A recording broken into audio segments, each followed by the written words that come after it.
आणि मग त्या निर्णयाच्या पार्श्वभूमीवरती हे जे आपले पंतप्रधान आणि आपले गृहमंत्री उघड धार्मिक प्रचार करतायत, हा प्रचार आम्ही निवडणूक आयोगाला पत्र लिहून विचारणा केली होती की अशी काही आपण यांना सूट दिलेली आहे का, किंवा निवडणुकीच्या कायद्यामध्ये काही बदल केला आहे का, की पूर्वी हा आमचा अनुभव आम्हाला आल्यानंतर आज तर देशाचे पंतप्रधान आणि गृहमंत्री बजरंगबली की जय बोलून बटन दाबा सांगतायत, अगदी कचा नाही बोलले तरी बटन दाबा बोलतायत. अमित शहा, तुम्ही आमचं सरकार आणल्यानंतर रामलल्लाचं दर्शन मोफत करू असं आश्वासन देत आहे. हा निवडणूक आचारसंहितेमध्ये मान्य केले गेलेला नियम आहे, त्याच्यात बदल केला आहे का हे आम्हाला पाहिजे होतं. त्याच्याबद्दल परत एकदा स्मरणपत्र देऊनही निवडणूक आयोगाकडनं आम्हाला काही उत्तर आलं नाही.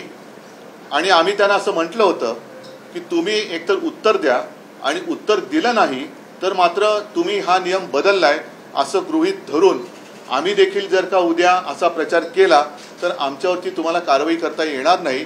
अन्यथा जर तसा नियम बदलला नसेल तर यांच्यावरती काय कारवाई केली ते आम्हाला सांगा. आता आज हा विषय पुन्हा काढण्याचं कारण असं की गेल्याच आठवड्यामध्ये आमची निशाणी आता बदललेली आहे. शिवसेना उद्धव बाळासाहेब ठाकरे या पक्षाची निशाणी आता मशाल आहे. आणि साहजिकच आहे, निवडणूक म्हटल्यानंतर एक प्रेरणा गीत लागतं. अगदी त्याला प्रचाराचं गीत म्हणा अथवा नका म्हणू, पण एक प्रेरणा पाहिजे.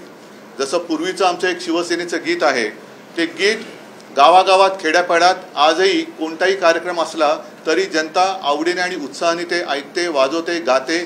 तसंच आम्ही मशाल गीत हे आपल्या माध्यमातून संपूर्ण महाराष्ट्रासमोर ठेवलं होतं. याची तुम्हाला आठवण आहे. शिवसेना भवनमध्ये ज्या वेळेला निवडणूक आयोगाकडे गीत गेलं तेव्हा निवडणूक आयोगाने आम्हाला काल पत्र लिहिलेलं आहे आणि त्यातले 2 शब्द त्यांनी काढायला लावलेले आहेत. आता हे शब्द कोणते आहेत तर त्याच्यामध्ये एक कडवं असं आहे की हिंदू हा तुझा धर्म, जाणून घे हे मर्म, जीवन तर त्यास तू बहाल. आता याच्यातला हिंदू धर्म हा शब्द त्यांनी काढायला लावलेला आहे. आमच्यावरती जे टीका करतात उद्धव ठाकरेंनी हिंदुत्व सोडलं, ते राज्यकर्ते आहेत, त्यांच्या हाताखाली हा निवडणूक आयोग काम करतो. आता त्यांनी सांगावं हिंदू धर्म काढायला लावणं हे योग्य आहे का. कारण मला असं वाटतं की मनोहर जोशींची जी केस झाली होती सुप्रीम कोर्टात, त्यामध्ये हिंदुत्व, हिंदू धर्म ह्याच्याबद्दलची व्याख्या ही स्पष्ट करण्यात आलेली आहे. आणि त्या पलीकडे जाऊन सांगतो की आम्ही कुठेही याच्यामध्ये हिंदू धर्माच्या आधारावरती मत नाही मागितलेलं.